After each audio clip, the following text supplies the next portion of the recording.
To do a running stitch, insert the needle from the back of the fabric to the front. Pull the thread through until your knot catches. Then insert your needle back into the fabric a stitch length away and pull through. You decide the stitch length. They can be as long or as short as you like. Then insert your needle back into the fabric from the back again with a gap again of a distance that you require or you desire. You can make this again as short or long as you like and keep repeating this process.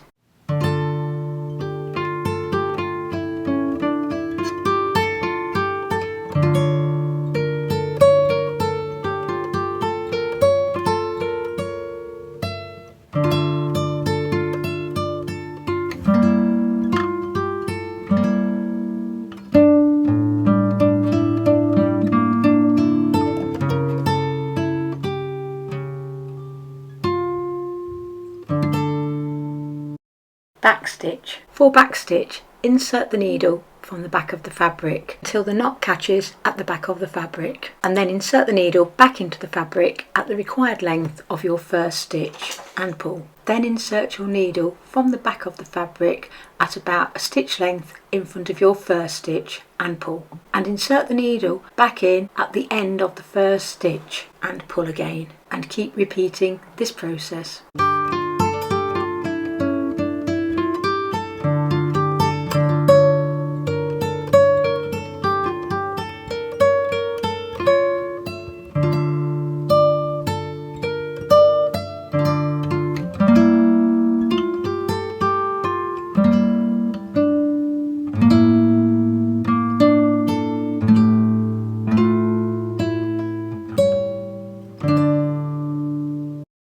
To do a chain stitch, insert the needle from the back of the fabric and pull until the knot engages, and then return your needle through the same hole and pull, leaving a loop. Then from behind, insert your needle a stitch length ahead, making sure that it goes through the loop, and then pull, but don't pull too tight. You want to leave a bit of a loop there. Then go back down to exactly the same hole, and then again come out a stitch length ahead through the loop that you have left. So back down through the original hole, come up a stitch length ahead, making sure that you're leaving a loop there. Pull your needle through, and again don't pull it too tight, and carry on with this process for as long as you require your chain stitch, or chain stitches should I say.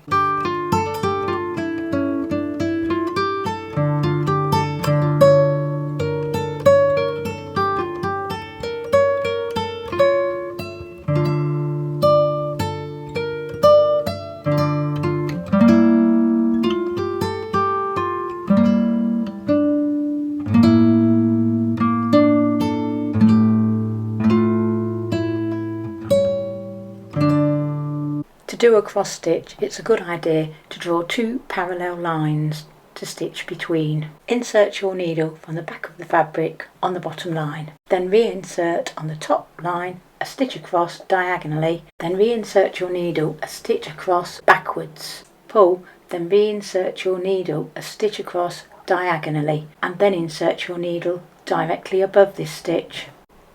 Then insert your needle on the bottom line diagonally across, and immediately come up through the hole of your first cross, take your needle across diagonally again to form your second cross, and go straight down and come out at the bottom point of your second cross, and continue in this way for as many stitches as you desire.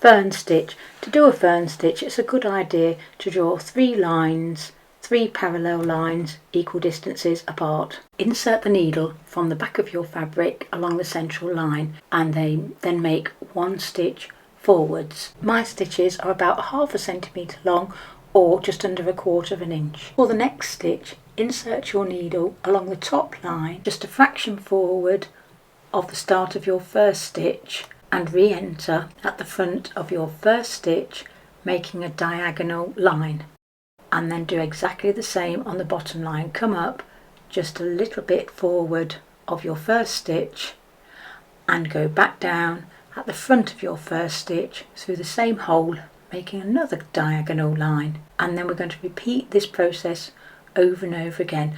So do your first stitch coming up just ahead of your last 3 stitches and inserting your needle at the point of the last 3 stitches, and then coming up on your top row at an angle and going back down through the front of your first stitch, and then do the same again coming up on the bottom line at an angle and going back through the front of your second stitch, and you just keep repeating this process for as long as you require.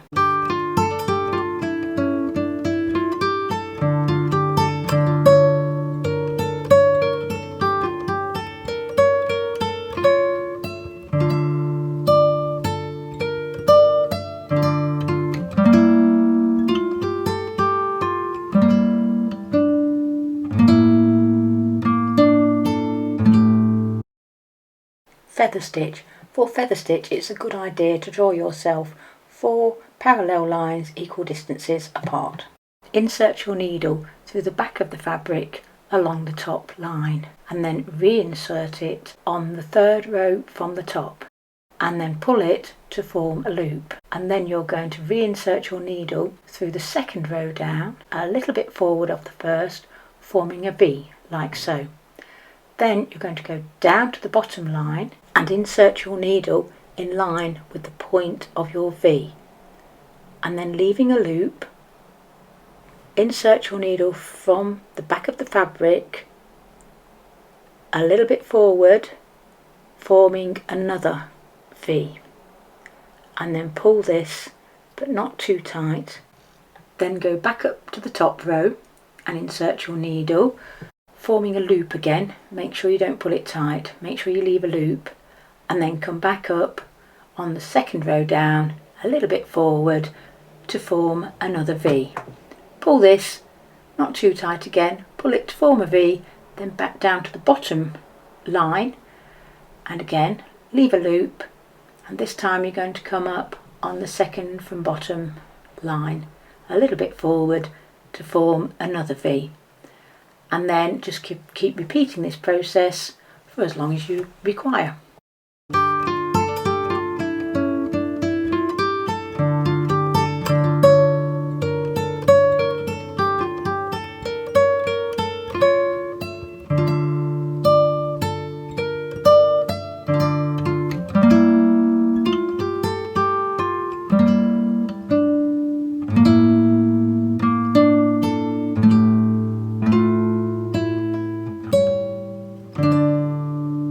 Chevron stitch. You'll need 2 parallel lines for this stitch. Insert your needle along the bottom line and take 1 stitch forward, and then immediately bring your needle back up half a stitch length back and pull through,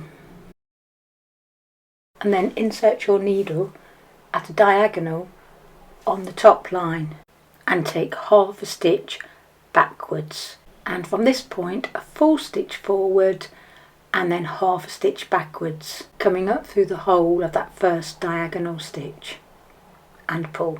Then take a stitch diagonally down towards the bottom line, insert your needle and do half a stitch backwards, and then a full stitch forwards, insert your needle and then do half a stitch backwards, coming up through the hole of your diagonal stitch, making sure your needle is in front of the loop, and then just keep repeating this process.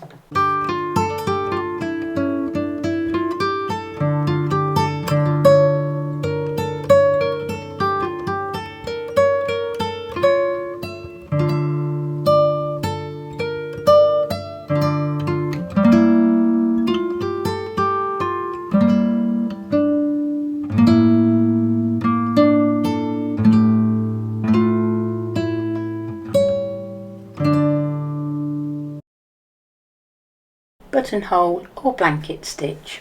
It's a good idea to draw 2 parallel lines of the size of the stitch you require. Insert your needle from the back of the fabric on the top line. Then reinsert on the bottom line a stitch length over to the left, leaving a loop, and bring your needle back up along the bottom line directly below where you first inserted your needle. And this is your first stitch. For the next stitch, reinsert your needle on the top line as far away from the first one as you would like it, and then come back down to the bottom line, reinsert your needle, leaving a loop, and pull through.